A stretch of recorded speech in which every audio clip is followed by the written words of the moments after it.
Students, this lesson is on independent and dependent or subordinate clauses. We are in your textbook, in the language textbook on page 166, so if you'd like to pause this at this time and go to that page, that would be fine. An independent clause is a simple sentence.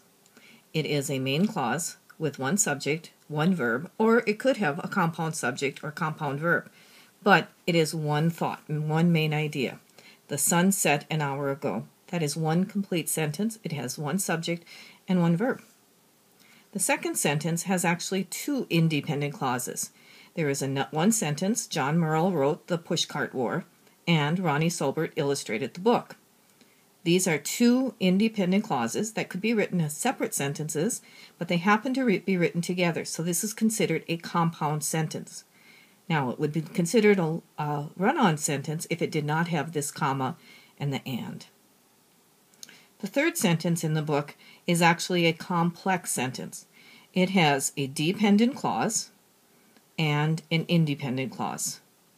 Now, the difference between a clause and a phrase, and you are all familiar with prepositional phrases, the difference is in a clause there is a subject like I and the verb finish. Studying is actually a gerund. It is the direct object.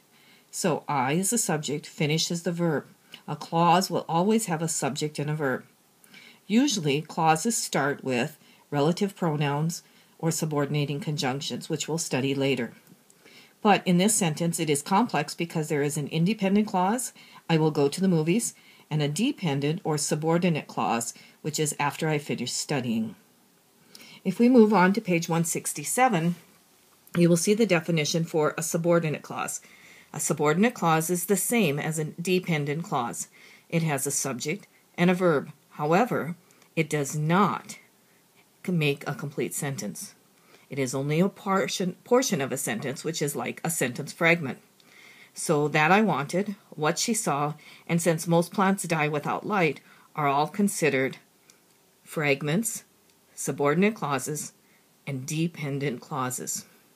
There are three types of subordinate clauses. They are adjective, adverb, and noun clauses.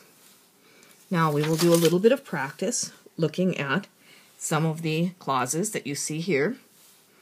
And as you look at this section, you can see that sometimes there is a complete sentence. The bottle was broken.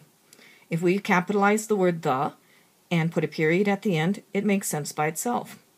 However, when we say which they all said, it doesn't make sense by itself. Which is one of those relative pronouns. They is the subject, said is the verb, so there is a subject and a verb, but it is a subordinate clause because it does not make a complete sentence. Now sometimes there are more complicated ones, such as this one at the bottom of a worksheet. It says, my sister spends so much time working with my aunt, who is the president of the local Red Cross.